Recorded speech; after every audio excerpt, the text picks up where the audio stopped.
The snow was falling harder now, thick flakes that muffled the sounds of the city and turned the streets into a winter postcard. Daniel Morrison pulled his daughter Emma closer as they walked home from the Christmas Eve service at their church. Emma was 6, bundled in a bright pink coat with a matching red and white hat, her small hand clasped firmly in his. At 34, Daniel had everything most people dreamed of. He'd sold his tech startup 3 years ago for an amount that still made his head spin. The penthouse apartment, the cars, the security that came with never having to worry about money again. But walking through the snowy streets on Christmas Eve, his daughter chattering happily about Santa and presents, Daniel felt the familiar ache of something missing. Emma's mother, Julia, had died 2 years ago from a sudden aneurysm. One moment she'd been laughing at breakfast. By dinner, she was gone. Since then, it had been just the two of them.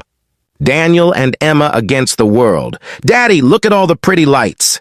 Emma tugged on his hand, pointing at the buildings decorated with Christmas displays. "Beautiful. Sweetheart." Daniel smiled down at her, grateful as always for this small person who'd given him a reason to keep going when Julia died. They were passing a narrow alley between buildings when Daniel heard it. The sound of someone rummaging through trash accompanied by quiet, desperate breathing.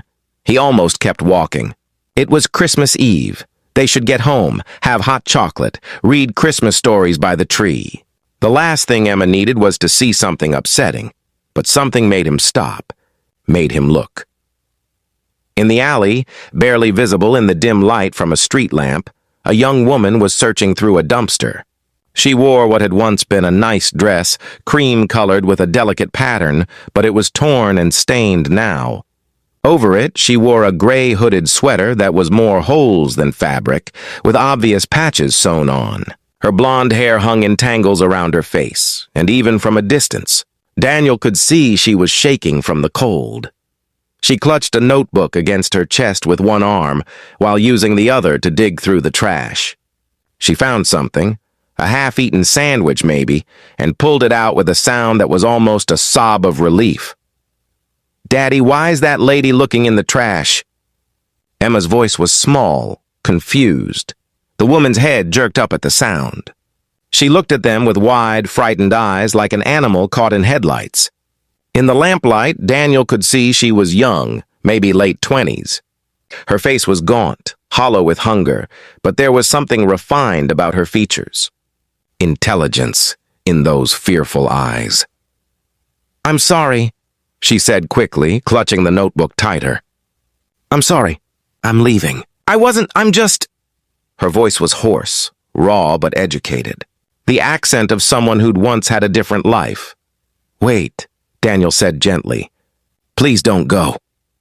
The woman froze, torn between running and staying. She looked at Emma, and something in her face crumbled. "I'm sorry your daughter has to see me like this." "No child should have to see this." "I'm sorry." "Miss, are you hungry?" Emma asked, her voice filled with the uncomplicated concern of childhood. The woman's face twisted. "I'm fine. But her stomach growled audibly, betraying her, and she closed her eyes in humiliation. Daniel made a decision. "Please, let me buy you dinner." "There's a diner just around the corner." "It's Christmas Eve. No one should be alone and hungry on Christmas Eve."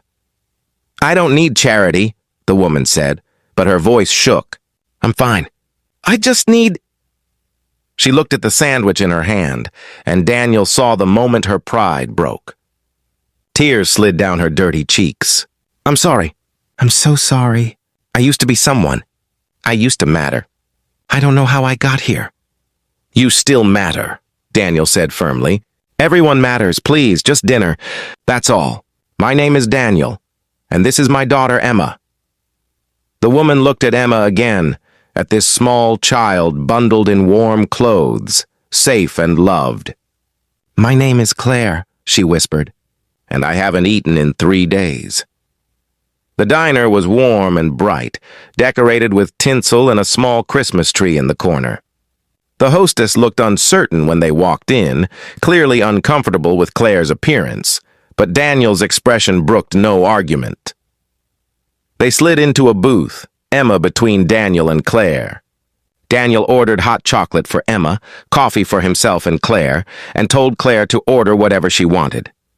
Anything? Claire's voice cracked. Anything. As much as you want. Claire ordered soup, a sandwich, eggs, toast, a side of bacon. When the food came, she ate slowly at first, trying to maintain dignity, but hunger won out. She devoured everything, tears streaming silently down her face the entire time. Emma watched with solemn eyes, then pushed her own hot chocolate toward Claire. You can have mine if you're thirsty. Claire stared at the small child, and more tears fell. Thank you, sweetie, but that's yours. You drink it. Are you homeless? Emma asked with a child's directness. Emma, Daniel started, but Claire held up a hand. It's okay. She deserves the truth. Claire looked at Emma. Yes, honey. I'm homeless. I lost my home. Why? Claire took a shaky breath. I made mistakes, and I had some bad luck, and I lost everything. Daniel had been watching Claire throughout the meal. The way she held her notebook like a lifeline. The educated way she spoke. The remnants of grace in her movements despite the desperation. What's in the notebook? He asked gently. Claire's hand went protective over it. For a moment, Daniel thought she wouldn't answer. Then she opened it carefully, as if it were made of glass. Inside were pages and pages of writing. Beautiful, flowing handwriting. Stories, Daniel realized. Stories and poems and what looked like the beginning of a novel.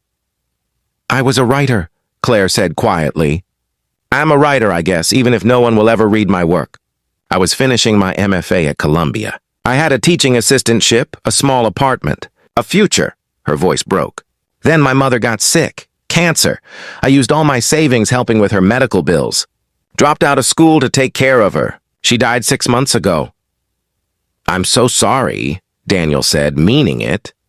After she passed, I couldn't catch up. Lost my apartment when I couldn't pay rent. Lost my job because I had no address, nowhere to shower or sleep. Everything spiraled so fast. Claire looked at her notebook. This is all I have left. The only thing I managed to keep. My words, my stories. They've kept me sane these past few months. Where do you sleep? Daniel asked. Shelters when there's room. Park benches when there isn't. Under bridges. Doorways. Claire said it matter-of-factly, but Daniel saw the shame in her eyes. I'm one of the invisible people now. The ones everyone walks past and pretends not to see? I see you, Emma said suddenly. You're not invisible. Claire's face crumbled again. She reached out and gently touched Emma's hand. Thank you, sweetheart. Thank you. Daniel's mind was racing. He thought about his empty penthouse, about all the resources he had. About Julia, who would have brought this woman home without hesitation. Julia, who'd always believed in helping people, in using their good fortune to lift others up. Claire, he said slowly, I want to make you an offer, and I need you to hear me out before you say no. Claire looked at him warily. What kind of offer? I have a guest suite in my apartment. 2 bedrooms, private bathroom, small kitchenette. It's been empty since my wife passed away. Daniel took a breath. You can stay there. As long as you need. No strings attached. No expectations. Just a safe, warm place to live while you get back on your feet. Claire stared at him. No, I can't. You don't know me. I could be anyone. I could be dangerous or you're not dangerous. You're a person who got dealt a bad hand and needs help. Daniel leaned forward. Claire, I've been blessed with more money than I'll ever need. My wife always said we should use it to help people. To really help them, not just throw money at problems. Let me help you, please. Why? Claire's voice was barely audible. Why would you do this for a stranger? Daniel glanced at Emma, who was watching both of them with serious eyes. Because 2 years ago I lost my wife, the love of my life. Emma lost her mother, and for a while I was so lost in grief I didn't think I'd survive. But people helped us. Friends brought meals. Neighbors watched Emma when I couldn't function. My sister moved in for 3 months just to make sure we were okay. His voice grew thick. I learned that woman searched for food and found home instead. Sometimes helping someone isn't about owing or deserving. It's just about being human, seeing someone who needs help and offering it. Claire was crying openly now. I don't know what to say. This doesn't happen in real life. People don't just save you. Maybe they should more often, Daniel said. Is that a yes? Claire looked at her notebook, at Emma's kind face, at Daniel's honest eyes. Yes, she whispered. God help me, yes, thank you. The guest suite was more beautiful than anywhere Claire had lived even before she became homeless. She stood in the doorway,